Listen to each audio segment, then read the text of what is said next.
You snoozed twice this morning, spilled your coffee once, and you've already blamed last night's referee for your morning mood. Yeah, that sounds about right. It's time to embrace the chaos and step into the madness. Bro, you about to see a side of me you didn't even know existed. Featuring guests who are over-caffeinated and less reasonable than the average person. Man, I think it's just ridiculous. Come on, man. Are you serious? Ugh. Fans, where else would you rather be than right here, right now? Welcome to the show. So buckle up. It's time for hot takes and hot mics. This is the Morning Rant, where the only thing more unpredictable is Dave before his third cup of coffee. I just felt like running. On WPGY, the Sports Pig.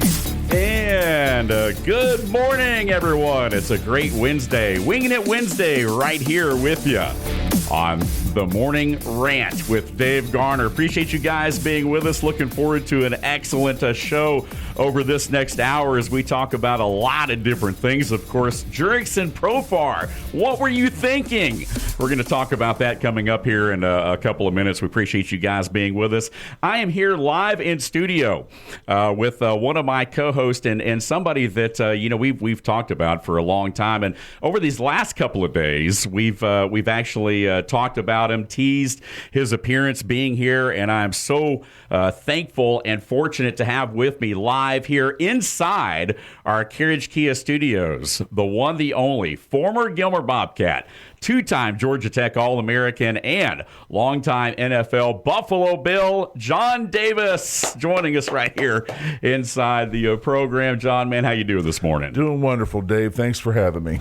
You know, you and I, when we talked about this, it's been a long time coming, and really, we've talked about this for quite some time, actually, and I'm going to get to the first time that I ever met you that I can remember, and it was a long time ago. But you and I, we kind of had this, we kind of ran into each other last summer, right? We had this moment where I was down in the Marietta Square. You had just wrapped up dinner with your lovely wife, and we kind of ran into each other outside, and you and I got to talking, and you could kind of knew that we were doing something on the radio. There was something happening. You knew that I'd kind of transition, and we kind of started the talks back again about possibly getting together at some point and doing something, and so here we are. Yeah, I know, and I had been thinking about it for a while too, and of course our relationship does go back quite a ways, and I was telling my wife Hester, need to get in touch with Dave. I've got a couple of ideas. I'd have obviously no idea what I'm doing, but if there's one person that does, it's you. And so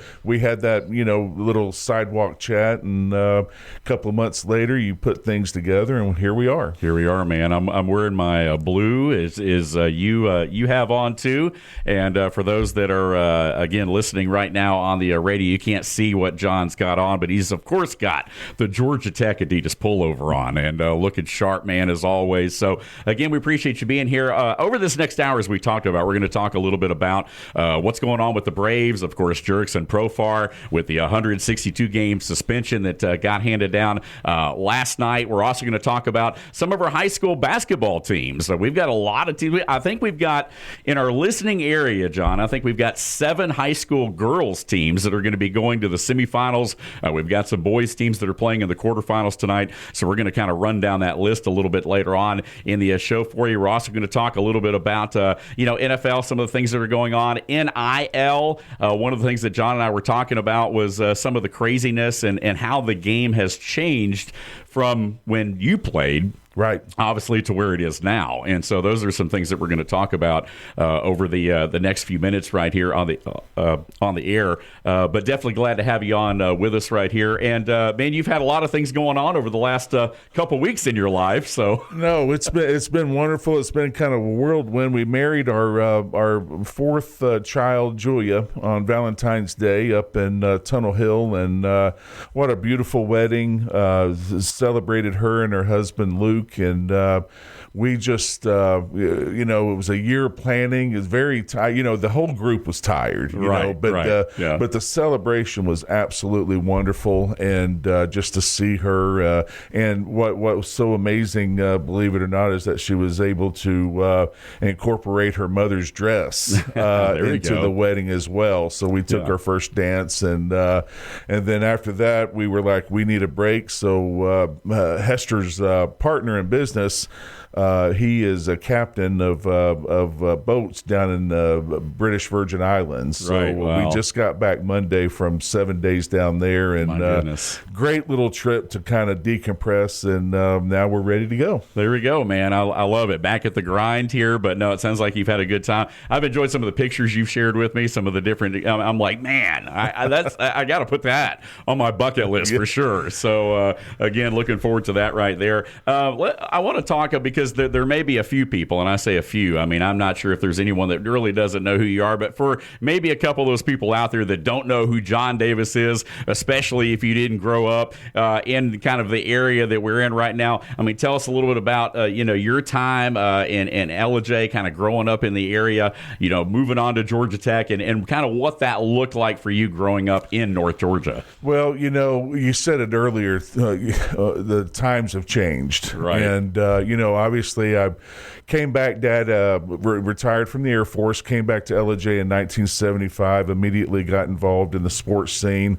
Had a great career up there. One of my best friends and mentors that I love so much is Lex Rainey, who was our principal. Oh, yeah, and I still get to see him all the time, and his wife Ann, and so many memories from LJ. I really feel like that town shaped who I was. Right. And it helped a lot because Mom and Dad owned a restaurant. And so when I wasn't playing sports, I was at the restaurant, either busting tables, washing dishes, you name it. I was doing that. So you always had to be on your game and make sure that you kept your nose clean and stuff. And so I got to go through that. And then you graduate. I'm fortunate enough to go down to Georgia Tech. That was a little bit of a contentious time because, as we know, LJ and Gilmer County, they're big Georgia fans, and I think Georgia and Tech recruited me since really the spring of my freshman year is when it started, and so it's it came to a time to where a lot of coaches would be coming through the restaurant, and you would see a lot of people, Tennessee, Clemson, Alabama, Auburn, you name it, and I finally made the choice that I felt was right for me because my ultimate goal at the end of the day was to be able to play in the NFL. Absolutely. And I felt like Georgia Tech gave me that best opportunity to do that, and it's a decision that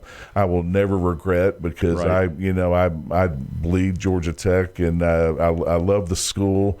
Had I think what was a pretty good career, and move on to Houston Oilers for a couple of years. I was going to say, you're drafted by Houston. I was drafted by the Houston Oilers originally and spent 87 and 88 there, and then had a chance to go through Plan B free agency via Reggie White. He's the one who spearheaded that, and so I spent the next 6 years in Buffalo. It could have either been Detroit or Buffalo. We chose Buffalo, and as they say, the rest is history. We went on that 4-year run for the Super Bowls, and it's just Buffalo is a great town. It's a great sports town, and I got my 8 years in, and I couldn't do it anymore, and then moved back to LJ. I noticed you've got a ring on today. Is that what? That's ring? One of the. That's the ring that I'm wearing now is the one in Pasadena where Dallas beat us pretty good. And I was coming back from an injury. I didn't play a whole lot that game. I was coming back from major knee surgery, but I like that. And I have to be honest, I've lost my 4th ring. I do think it's somewhere in the house. I just don't. I don't know. It's just not within eyesight exactly right now. Exactly. But that's the one that means the most to me because I got to come back home. We practiced at Georgia Tech. The Super Bowl was in Atlanta, and I got to see a lot of family and friends. But no, it was a great run, and I'm very appreciative of the 8 years that I had. And it's just a lot of as you get a little bit older, you start the memory starts checking in, and you relive a lot of those days. But it was I was very blessed to be able to do that. And we're gonna take a trip in segment 2 down memory lane, and maybe talk about some of the things that stand out about your career in the NFL, and then that'll kind kind of transition us into,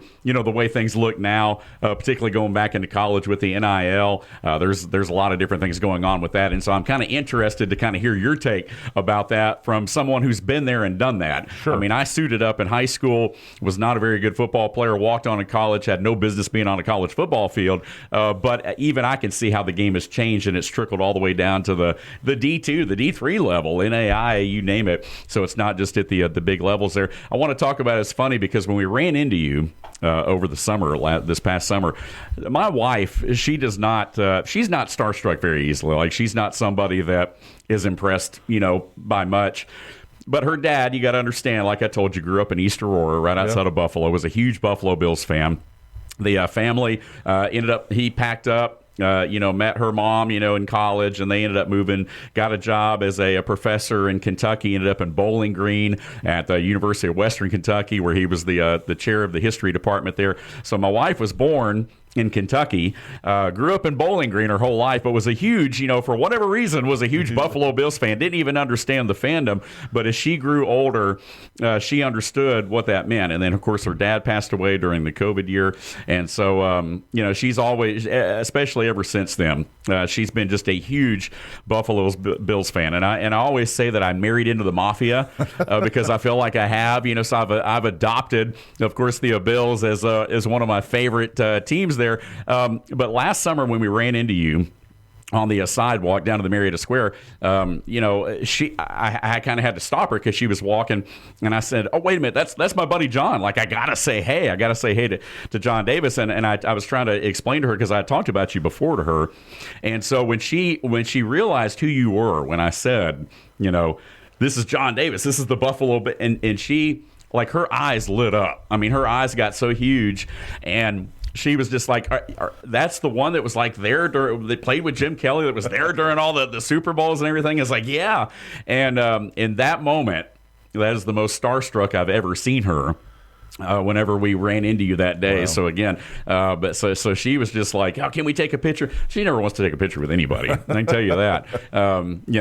But she wanted to take a picture with you. So that meant a lot to her to be able to see you. And so again, there's a lot of the one thing I have learned about Atlanta, and as you know this, John, I mean, Atlanta is kind of a melting pot for a lot of different fan bases. But for whatever reason, there are a lot of Buffalo Bills fans in Atlanta. Well, the last 6-7 years that they have been doing well, you're seeing more and more flags. There's a couple in our neighborhood, and then some down the street from us. Us in Pittsburgh. Whenever they're doing well, those are the two flags that you see the most. But, right. I mean, the mafia is everywhere. I think there's about 15, 16 bars that they have that they can go and watch on Sundays. And right. So it's really neat. They're just salt of the earth, and I enjoy getting out and being able to visit with them whenever I get out to a game on Sunday. Yeah, absolutely. Yeah, we did have Terrible Towel Tuesday in here yesterday because of the Sports Pig towels that we've got, and so we're gonna have to change it though to Rally Towel Tuesday because we don't want to represent the Steelers too much. But again, we're definitely going to be bringing in some Buffalo Bill talk, certainly with Big John Davis, and we appreciate you guys listening in. Once again, we are your home for ESPN Radio in North Georgia with the official North Georgia home of the Atlanta Braves. The newest affiliate is right here. It lives on the dial at 93.7 and 98.1, but more than that on the Sports Pig app and online at sportspigradio.com. We are also the home of NASCAR. You can hear every Cup race right here on the weekends. Right now we're running Georgia basketball. As we mentioned, I was talking to John earlier, we're the home for Tennessee and Georgia Tech football. So we have a lot of moving parts here at the Sports Pig, and that's what we say is the Sports Pig is like a trough of sports. So the namesake is very appropriate for all the different entities that we have moving in here. And so we're excited to have you guys with us as well. Let's go ahead and take our first break. When we come back, we'll talk to John. We'll take a trip down memory lane. We'll talk some NIL. We'll jump into the whole Jurix and Profar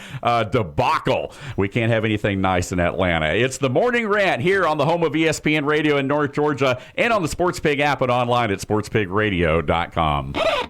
Big opinions. Nobody pray for of the big games, from the big mouths. Man, I think it's just ridiculous. Yeah. It's the Morning Rant on WPGY, the Sports Pig, North Georgia's home for ESPN Radio. Sit down. Be humble. And welcome back to the program. Dave Garner in with you till 11 o'clock. Chuck Oliver coming up at 11. He'll go from 11 to 1 right here on the Sports Pig. Again, home of ESPN Radio in North Georgia. I'm here with my co-host, John Davis. Again, Big John Davis, former Buffalo Bill, joining us here live inside the studio. And appreciate him, of course, being with us. And looking forward, man, to this run as we talked about, is interesting. Really, the first thing that brought you and I together as we talk a little bit and kind of take a trip down memory lane is the fact that I remember I was working for a TV station down in Canton, Georgia, of all things, that's no longer there. It's now a Comcast, but there was a local TV station in Canton for a number of years before I moved a little bit further north. And I remember you and Gina Penley specifically coming to the TV station to promote the golf tournament for the Georgia Mountains Hospice, which is an organization that you've been very involved in over the years, and your golf tournaments you've been going for a long time now. So, I mean, what year are we getting ready to? Well, I believe it's 33. It could be 34. I'm not mistaken. I was going to say we'll have to try to feel, but regardless, it's been a lot. I'm sure I'll get a call from Gina afterwards. But it's funny how that ended, because when I had a chance to play in the NFL, Hester and I always wanted to figure out a way that we could give back to the community, and so the story goes back to where I guess the fertilizers and stuff that they used for the farms and everything back in the 40s and 50s. It was a cancer, you were seeing more and more cancer patients and things like that. And I had noticed that I went to, I don't know if it was Gina, I think it was a nice lady named Kay Miller. Went to her and her group. I think it used to be called Northwest Georgia Home Health. And I asked them, I said, what do you need? We feel led to give back. And they came back and said, we need a hospice. Yeah. And I thought to myself, okay, this is what we're going to do on my end. We went out, and I was just reminded by Gina, I think we raised a little over $60,000 that initial tournament. And it's gone on from now. We've raised about $1.2 million.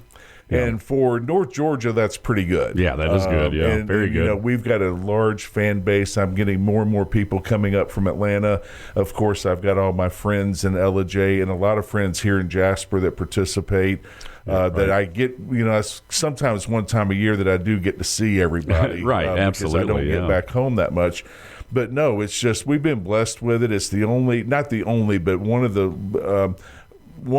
the few nonprofit hospices in the area. Yeah, I think it covers about 7 or 8 counties, if I'm not mistaken. And Gina and her team have done an absolute phenomenal job with it. And we're getting ready to get started with this year's tournament, it's always on the first Wednesday of January or June. Yep. And so we're looking for another big field and an opportunity to. It's all about raising the money. Yeah, is what absolutely, it's all about. Right, and keeping it going. It's such a great organization, I can tell you, just from a personal standpoint. And I was going to say, I want to say you guys were maybe a couple years in to the golf tournament by the time I met you. So I've probably been around for almost 30 of them, I guess, or somewhere around in there, I think, at that point. So again, Georgia Mountains Hospice, a great organization. They do a lot here. They do, I know, the Mardi Gras on the Mountains event they're part of. And so there's a lot of different things that they do in the local area. Again, here with Big John Davis, former Buffalo Bill, Georgia Tech two-time All-American, and Gilmer Bobcat. And now let's take a trip down memory lane. John, you were talking when you came in this morning. We were talking about just some of the different stories, and of course our owner Darren Sutherland came walking in. You guys were chopping it up, talking about some different things. But give us one kind of a tease story. I mean, one story you can tell us about your time, whether it be in college or in the NFL, because you've got so many stories, and that's why I'm looking forward to you being on the show, every week in some capacities, because you have so many things that are interesting, I think, for listeners out there that would want to know, man, what was it like actually being in the trenches? Because there's a lot of people that are Monday morning quarterbacks, right? I mean, they can look at it, sports talk guys like me or whatever, they can sit here and say, it was terrible, this, that, and the other, whatever. But what's really going on here? And you're a guy that obviously knows the game and knows what's going on. So throw out a little nugget for us out there today. I think quickly, if I could just say this one story, not so much about a ball game, is that I think where it kind of changed my life a little bit was my freshman year. I knew the one thing that I loved about Bill Curry was that he never promised me a thing. Yeah. And I can't say that for the rest of the schools, but he never promised me one thing except for an opportunity. Right. And when I got there, I felt like I assessed the program. And that's one of the reasons why Warren Sellers is such a great friend of mine, because he can assess talent. Right. And we would talk and we would just look and see. And I assessed the talent and I said, I can play now. Yeah. And, long story short, they put me down with the scout team during training camp, and I didn't take too kindly to that. So I worked my way back up, got hurt, didn't play the first two games. The third game we played against Clemson as a freshman. Yep. And then the coaches had to make a decision. Back at that time, they would have to make a decision on after the third game whether they were going to redshirt you or not. Calls me in, says they're going to redshirt me. I nodded, got up, walked out, called my dad, said, Dad, call Tennessee. I'm not playing for Georgia Tech. They want to redshirt me. I know I can play. I'm not saying I'm the best, but I know that I'm one of the best 5 offensive linemen. Right. And that's just how I felt. Yeah. I'm not being cocky. You got to have the being confidence. conceited. I mean, at that level. That's how I felt during that time. Right. Dad says, don't pick up the phone. We'll get back to you. And I never get in trouble with Bill Curry. I mean, it's just like there's a big sign that says John Davis see Bill Curry. And I'm like, oh, geez, what have I done now? That was on a Sunday. Didn't answer the phone, didn't do anything, and I was just fuming the whole night. Monday morning, I go into breakfast before class, and it says, John Davis, see Bill Curry. And I'm like, well, I know I didn't do anything wrong because I stayed in my room the whole time. And I walked in, and we sat down, and that's when he and my coach, Matt McWhorter, said that I would be starting the fourth game of the season against North Carolina. Oh my and that was totally unexpected because I'd like to make sure people understand. It wasn't a power play. It was more of, I know I can play. I know. Yeah. And so, absolutely. So, and I felt that strong about it, and it worked out. And, my freshman year, I played against 6 All-Americans. And talking about Reggie White, William Fuller, Eddie Meat Cleaver Weaver, the guys, Ben Thomas down at Auburn, and I was thrown into the fire, but I think I came out on top, and we moved on. How did you get the nickname Refrigerator Mover? You got to tell that story too, right? It was building up my sophomore year. That we all know who William Perry is, right? The Refrigerator, the Chicago Bears, and great defensive lineman, and was it Clemson? Clemson, and I was getting tired of hearing his name, and it was one of those irritating weeks that you have. Yeah. And Dave Kindred was a sports writer for Atlanta back in the day, and we go out, and again, I make sure that I let everybody know it wasn't me and William. It was, I always give credit to Tony Capano and John Thomas and John Ivanmeyer and those guys, because that was a whole collective opportunity game for us to do well. It just so happened, you got Refrigerator, who was 380, exactly, and I'm 315, and so we're butting heads and going after it the whole game. We end up winning on the last drive of the game, and I wake up the next morning, and Dave Kindred wrote this article, and it is amazing. He comes out, he says, the refrigerator has been born, mover has been born, or something like that. And one quick story about that is my best friend Bill Fincher has a tailgate right by the stadium.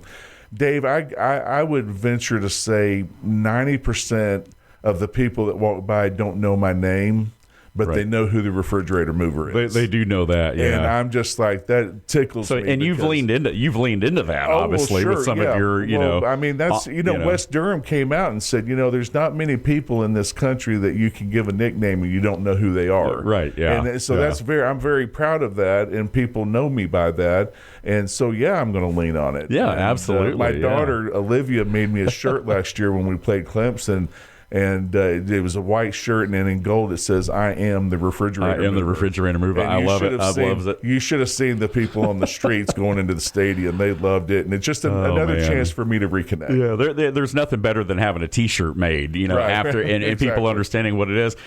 So I had a similar way at a minor league compared to that, but it's funny because I've done play-by-play at Valdosta State for the last several years, and so immediately after the games, we jump into the coaches show, and which is hard for the coaches because the game just ended, right? And we're setting them down to the field because it's easier to do it, instead of waiting over the weekend and traveling this, that, and the other. So I get in this bad habit, and you guys probably know it if you've listened enough, where I say the word absolutely a lot. Like after a question or whatever, you say something, I'll say, oh, absolutely, And so it kind of caught on during the coaches show that I kept saying that. So, and I got to be careful how I say this because I don't want to promote alcohol necessarily on the air. But they had a T-shirt that they made that the coaches and the production staff made, and in my honor, that's actually like an absolute vodka bottle. It's shaped in a bottle, and it says absolutely across it, and the label is made to look like the bottle, but it says Valdosta State, blah blah blah, the coach's show, Dave Garner. So it's kind of funny to have that T-shirt because Coach came walking in with it one day before a game. I was like, oh my gosh. So it's fun to have those situations like that. Very good. So definitely. But I want to transition and talk a little bit about because there's some legislation real quick. We're up against our second break, but I kind of wanted to get your thoughts on it real quick. The state of Mississippi actually has some legislation that they're trying to pass that says they're not going to tax NIL money for college athletes, and that would be a big win in the state of Mississippi for programs obviously like Ole Miss, Mississippi State, even the Southern Misses of the world, for example. So I kind of want to get your thought today as we kind of talked on it, and like I said, we'll talk a little bit more about it after the break, but just your initial thought about just NIL in general and how it looks to you and how it's changed the game. Well, I think we've gone through the several phases of how we accept NIL. In a way you're jealous about it because you would have wished that it would happen back when you played. Right. I think it's great for the kids. I think, within reason, I think the numbers have gotten out of control. But if the alumni have the money, if the schools have the money, then they're going to spend it. I think what it turns into, and I've got some numbers that we'll talk about when I come back, but it's a matter of, who's going to buy the championship. Right, yeah. It's where the money is coming from, and it's astronomical that what these kids are making. And, the no tax, hey, that's fine. The more money that you could put in the kid's pocket. I think there's got to be a group of humans that can just sit down in a room and say, look, this is out of control. Let's set the parameters of something that is going to work for everybody. Right. And that makes sense. I don't care what people say.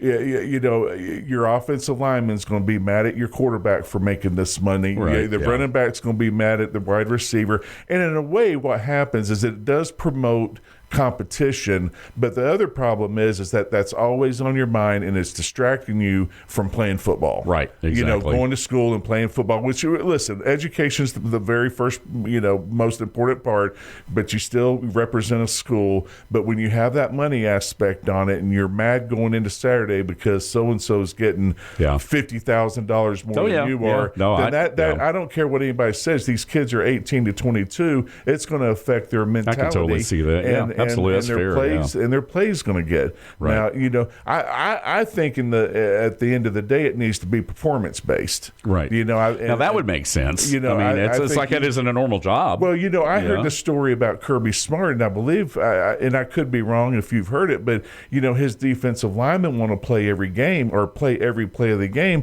He's like, dude, you stop the run, I'll give you a chance to rush the quarterback. Okay. You don't stop the run, you're going to be on the sideline. Right. That you'll play first and second down, but you're not going to play third down. Right. And so why do you think they're so good? And look at Alabama and those Ohio State and those schools. That's performance-based football. Yeah, absolutely. It's there's got to be that in the transfer policy. There's got to be something that's got to sit down. I know that they said before we leave, I know that they've said that, put Nick Saban in there. In the plans that I have heard, not all of them, but they said that Nick's got a really sensible plan that he can sit down with everybody and say, look, this is because we want everybody to win. We want everybody to participate, because what's going to happen at the end of the day is that you're going to have 20 teams. Mm-hmm. And then team 21 to 130, okay, you're just going to be a fans. But you're going to have any day, with the amount of money that's out there right now, any team in the top 20 could possibly win the national championship. You're right. Whereas years ago, we know that it wasn't going to happen like that. Right. Yep. Hot takes, hot mics right here on the Morning Rant. We'll take our second time out. We're already halfway home. We'll be back. We'll talk a little bit more about NIL. And I promise we'll get to the whole Jurickson Profar debacle with the Atlanta Braves. All that and much more coming up next right here on the Morning Rant. We're your home of ESPN Radio in North Georgia on the Sports Pig app and online at sportspigradio.com. We bring the heat. You bring the trash talk. Come on, man. Are you serious? It's the Morning Rant, live on the Sports Pig app and sportspigradio.com. And welcome back to the program. Dave Garner in with you till 11 o'clock this morning. Again, Chuck Oliver from 11 to 1 right here on the Sports Pig.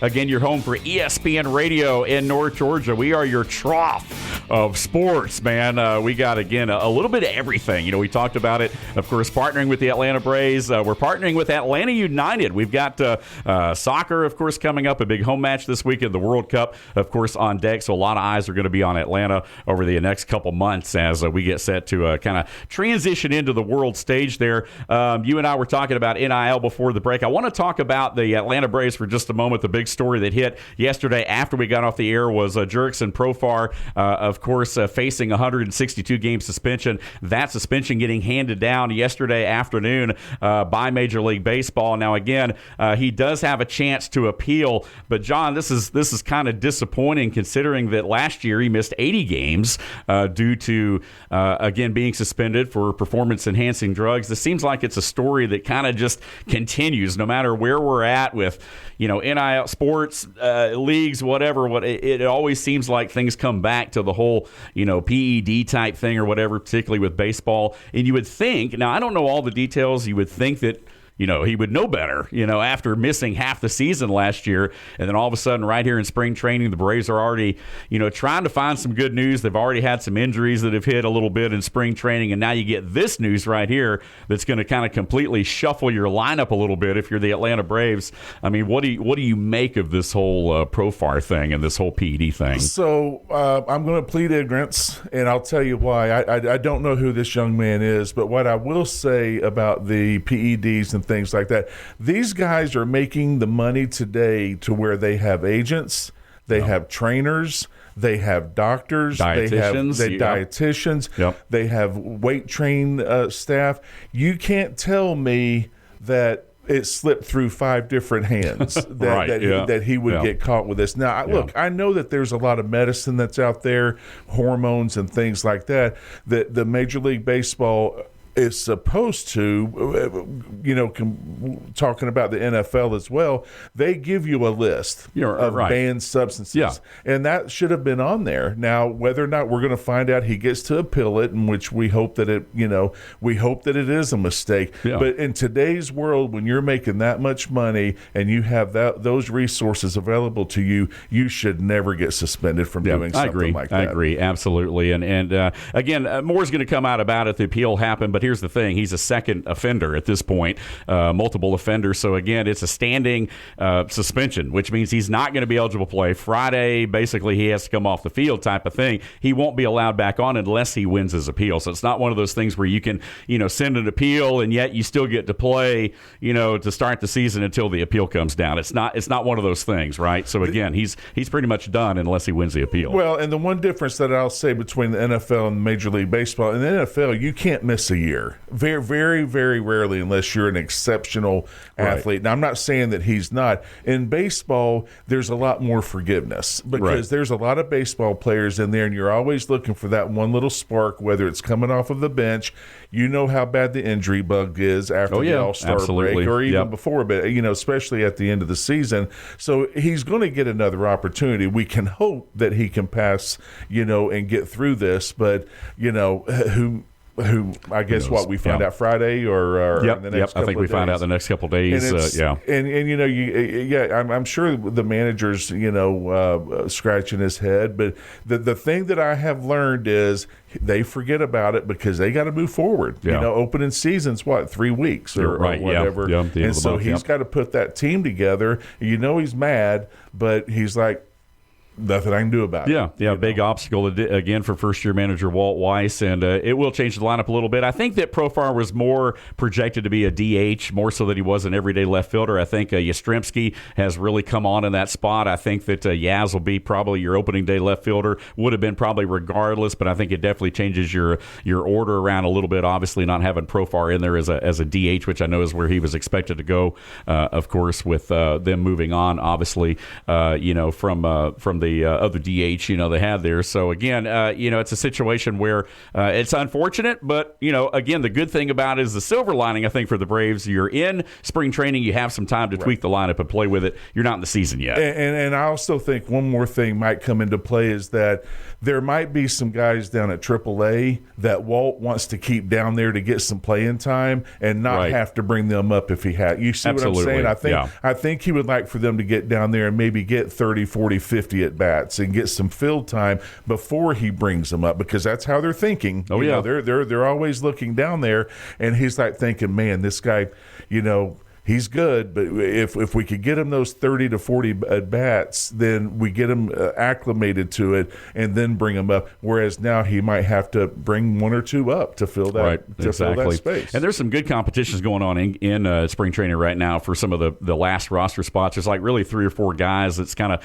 narrowed it down, and we're going to talk about that a lot over the next couple of days. We're going to break down Braves spring training. Again, we are the home for the Atlanta Braves here on Sports Pig Radio again, and so you're going to be able to hear a majority, if not all the games, a majority of the games right here on the Sports Pig between here and our sister station, 101.1 The Pulse. You'll be able to hear all 162, so we're excited about the Atlanta Braves. Hey, speaking of things to be excited about, high school basketball. Man, I tell you what, we've got a bunch of teams that are going to be taking part in the semifinals over the next couple of days, and I wanted to run down the list. We did this a little bit yesterday, but several of our local area, high schools basically making it to the big dance, man. Murray County, I want to congratulate the Lady Indians of Murray County in 2A. They will play on Friday at 5 p.m. over in Douglasville. Also, congratulations in 3A to the Pickens High Dragonettes. They will also play in Douglasville, but their matchup is Saturday at 5 p.m. They'll be taking on Heritage Catoosa, which is another area school here in North Georgia, so that ought to be a great matchup. Also want to send our congratulations out to Cartersville. They're in the semifinals. They'll be over in Athens, and then Kell as well in Cobb County. They advanced to the semifinals there. In 5A down at Georgia State, a couple of Cherokee County teams, Creekview and River Ridge. River Ridge, the defending state champs in 5A, taking on Creekview. So you're going to have Cherokee County against Cherokee County in 5A down at Georgia State on Friday at 5 p.m. And then in the 6A bracket, our friends at North Paulding High School, the girls there, they will play on Saturday at 5 p.m. at Georgia State. So again, everything's really moved around a lot. Boys tonight, North Cobb Christian Heritage out of Dalton, and Fannin County, the Rebel Boys still in it, as well as Calhoun, the Yellow Jackets, taking on East Hall tonight with a chance to get into the state championships, which begin next Wednesday down in Macon. All of the state championship games basically at the old Macon Coliseum, which is where they have traditionally been a lot. over the years. And so, again, we want to congratulate all of our local area high schools. And, man, John, I tell you what, I know you're a former Gilmer Bobcat. A lot of heavy tradition with girls basketball, especially along this Highway 515 area with Gilmer, Pickens, Fannin. A lot of these North Georgia schools, man, those girls get after it. Well, yeah, and I wish I could remember the coaches for Fannin. I know Herb Horton was a fantastic Johnny Farmer, coach. I believe. Farmer, yep. and then Roy Cowart Roy Cowart here at Pickens. Yeah. So you're looking at 515, and those were scraps. I mean, those girls played hard, and it's the rivalry makes it that much more intense. Of course, back then we had White County, Union County, Lumpkin County, Dawsonville, Murray, or Rabun County in our conference, our region. And again, that just brings up memories of how good of a girls basketball team there was for a long stretch with Herb Horton and again with Cowart and Farmer as well, which was a lot of fun to watch. It's great to see these girls in there because this is it's something that they won't forget, and it's an opportunity for them to keep working for a championship. Absolutely, and I'm sure out of the 11 or so remaining teams here in North Georgia, there's of course really more than that, but particularly in our regional area, because we don't like to say the word local. Again, we're not a local radio station; we're a regional radio station, but we do have a lot of high schools within our coverage area, and so I'd say we got almost a dozen or so that have a good chance of making it to the state championship. We know at least one team in Cherokee County will, because there's two Cherokee County teams playing each other on Friday down at Georgia State. So one of them, either Creekview or River Ridge, is going to be in the state championship. A lot of fun. Hey, we're up against our final break right here on the Morning Rant. Thank you guys so much for tuning in. We're going to take another 2 minutes and then come back with our final segment of the morning as we jump back into some NIL and college talk right here on the Morning Rant. We are the home of ESPN Radio in North Georgia on the SportsPig app and online at SportsPigRadio.com. Morning Grind with Pork Rinds. Welcome to the show. It's the Morning Rant. Weekday mornings from 10 to 11 on 98.1, 93.7, and 101.1 on the H2 dial. WPGY, the Sports Pig. And welcome back to the program. Dave Garner, John Davis sitting in with you here during the Morning Rant.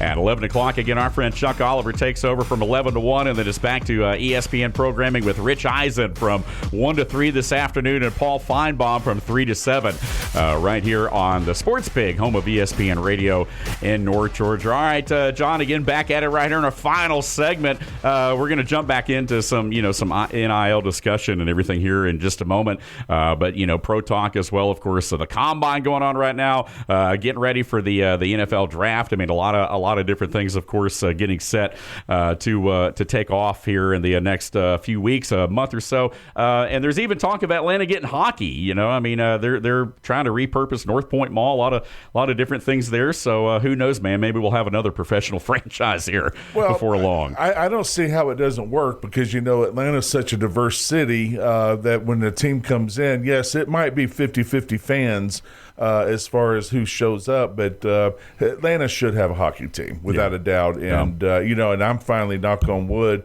I looked yesterday, and the Sabres are second in their conference. There we go. So they've completely turned that franchise around. So it's been exciting to watch them a little bit more. Yeah, a lot of news, of course. The World Baseball Classic also getting set to take place. We were just talking about the whole Profar situation with the Atlanta Braves. I think a lot of the USA Baseball lineups looking pretty stout. I mean, Aaron Judge, Bryce Harper, some of those guys, you can't go wrong at the top of your lineup. They're actually doing some exhibition games against some of the other major league teams, like they had the San Francisco Giants, I think, yesterday. I think the Braves are going to the Braves are going to kind of line up against the World Baseball USA team, and so a few exhibitions, but that bracket starts, I think, here in the next couple of days, so that'll be interesting to watch. Of course, we're coming off the Olympics, so we talked about, of course, our high school basketball teams earlier. March Madness is going to be something that's going to be starting to hit here as we get close into the conference tournaments. Georgia got a big win last night over Alabama in a game that you heard right here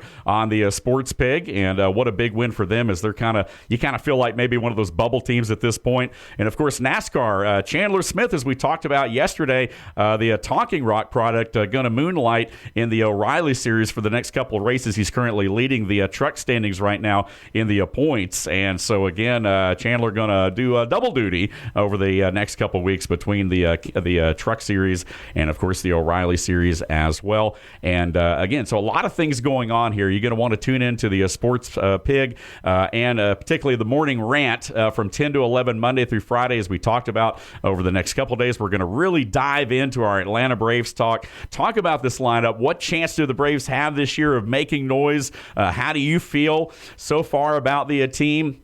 And the way things are going, I think the biggest thing, obviously, right now folks are watching is just that starting rotation. How's that going to look? So, again, a lot of things coming up on the horizon over the next couple of days right here on the program and, of course, right here on the Sports Pig. All right, John, let's get back to some talk. We kind of touched on it a little bit earlier, some of the, the NIL, how the game's changed. I kind of want you to be able to expand on that talk a little bit here and kind of finish some thoughts that we had from our second segment today as far as NIL, how it's changed the game. And so you seem to kind of be I know there's a lot of people that are on the fence a lot of different ways about it, but you seem to be in favor of it. The more money these kids can make, I guess the better off for them. Right? Well, it's here to stay. That's right. So you either have to love it or like it or not. You talk to Coach Curry quite often about it, and of course he doesn't like the trajectory of the way it's going, so that goes back into trying to get somebody that's got some common sense to get some people in the room to make it work. But I know these numbers are wrong. I'm probably a little bit low right now, but I've got Texas, Ohio State, LSU, probably Alabama, Oklahoma, all over $20+ million. Could even be higher than $30 million. Right. Just read an article the other day where SMU has raised $50 million initially, and they're going to by the spring or by the summer will have raised another $50 million. Yeah, wow. I have no idea why the national championship champion from NCAA does not come out of Texas, because all you got to do is go, dig an oil well. And I was going to say, you would think, with the money that is out there. But then you go back and you look at Indiana, and I think at the end of the day, you have got to put 11 people on the field.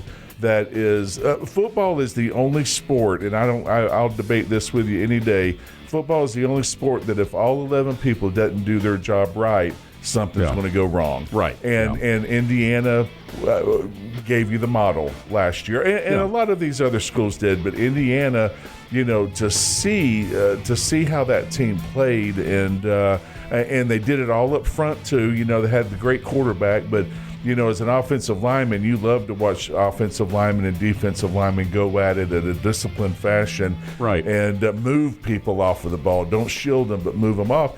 You got Georgia Tech. I think Georgia Tech's probably sitting somewhere between $5 and $7 million, and I'm sure that's going to be going up some with the distribution of money with the networks and everything. But if $20 million, and when you're paying your players that kind of money.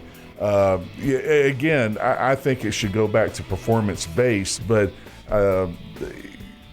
it just, to me, it just is like you're buying a championship. Right, and hope that all the pieces come into play. And you said something at the top that makes a lot of sense. Regardless, and I've talked to coaches about this, regardless of how you feel about it, it's here to stay. Right. And so you can either get on the train or not, but it's here. It's not going anywhere. So, I don't have a problem with what Indiana did, for example, because those are the rules that we're playing under. Right. And as long as you're playing within those rules now, again, you're able to do that. And they took advantage of it. Kurt Signetti and those guys, they brought a lot of those kids from JMU that were organic, but a lot of the other ones they filled in through the portal. And so, again, if you're not living in the portal, if you're not living in the NIL world, you're seeing what's happening with the Dabo Sweeneys of the world and some of those that are kind of, where the programs are kind of falling behind because they're not able to keep up with that. Well, and Dabo probably thought that he could do it his way, and we know that that's not going to work. Right. What Signetti did. So what he did was he brought a lot of pissed off kids from JMU because they weren't recruited at higher schools.